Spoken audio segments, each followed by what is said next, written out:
Welcome back to WLOX News this week. Much like Groundhog Day, local oyster fishermen are seeing the same pattern over and over again. Yeah, it's tough out there on the water, that being less access to oyster reefs in the Sound. This week, local oystermen carried their concerns up to state lawmakers. And with us now to talk about that and some proposed legislation concerning our seafood industry is Ryan Bradley with Mississippi Commercial Fisheries United. Thanks so much for joining us. And so when we're talking, so many challenges with the fishing industry here in South Mississippi, but a big area of concern is the added traffic when it comes to leasing oyster reefs. And the concern is that these bigger companies could come in and take away from the local fishermen. Yeah, well, the fishermen are really upset about what's happening with the private leasing of our historic, natural, public oyster reefs. We're finally starting to see our oysters coming back. Beautiful oysters. The reefs are showing great signs of recovery. The fishermen have a chance to recover some of their losses over the many years they've been shut down. And this private leasing, the way it's been set up, the qualifications are so strenuous that the actual fishermen don't really even qualify to participate. So that's been a big challenge, is trying to get them in an equitable position to take advantage of some of this.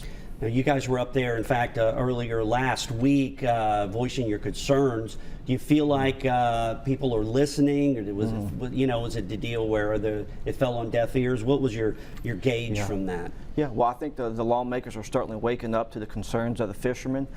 There's 3 different lawmakers that introduced bills this session to address these issues.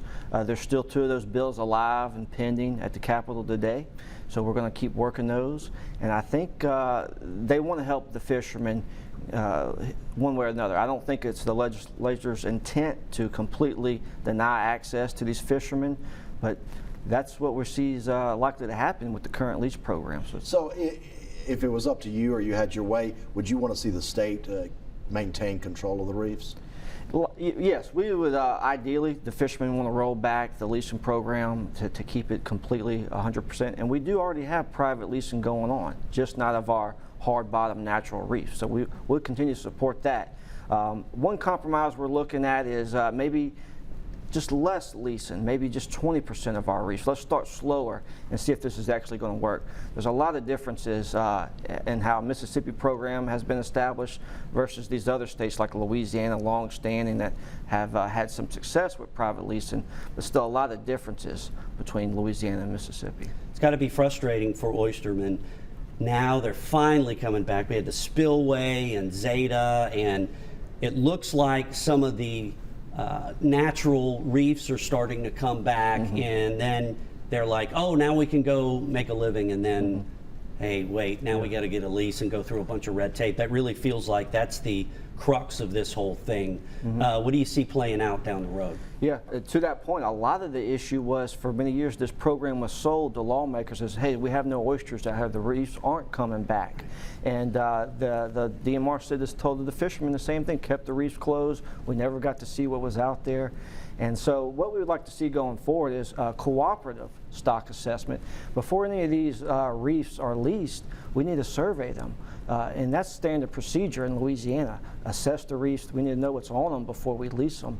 That gives us a baseline to know if these private leasers actually did any good with what they're going to say they're going to do. Okay, we'll continue watching that. And a big topic of conversation over the last year has been seafood labeling, making sure that what's sold in the market is actually produced here in the Gulf waters. And there's been some movement there to identify and make sure that labeling is accurately displayed. Right. 2 or 3 different bills introduced in the state legislature here in Mississippi this year to look at just that. I think they're going to work with the restaurant industry this year to make that regulation to disclose the country of origin for all seafood here in Mississippi for the restaurants and other retail establishments. But I think they're going to do it in a way that works with the restaurant industry that's not so burdensome. For example, like the catfish, they have to post it on the wall. I think we're going to see something similar to that.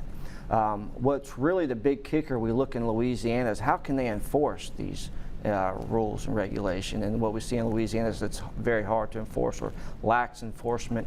But one thing that we're looking at from a private perspective is genetic testing to validate, are they actually serving. And what that would they be serve. random testing? That would be random, yes. Right. I think House Bill 602 deals specifically with labeling shrimp and oysters, and it's patterned, I believe, Joe Spraggins told us on a show a while back that it's patterned after the catfish. They came up with this in the 70s when the same issue was happening. But it is hard to police that. But for the local shrimpers, it goes back to them making a living and having that access with local restaurants. Right, that's correct. And it's really up to our restaurants. You know, right now, we've had some studies going on that have exposed that there's a lot of fraud going on across the Gulf region, not just Mississippi, but there's a lot of mislabeled seafood taking place. And it's going to take efforts like these in the legislature, but it's also going to take efforts with the science side, with the genetic testing and the new technologies that are emerging, that's really going to help to close the door on the fraud that's taking place. And such a big deal for the fishermen because it has a huge impact on their bottom line. It is. Right, sure does, Yeah. and it's a lot goes into it. And I know if we had our choice, we'd take the local seafood every time. Absolutely, So, every yeah. single time. Hopefully Yeah. it works out. Ryan Bradley, thanks for joining us this morning. Thanks for having me.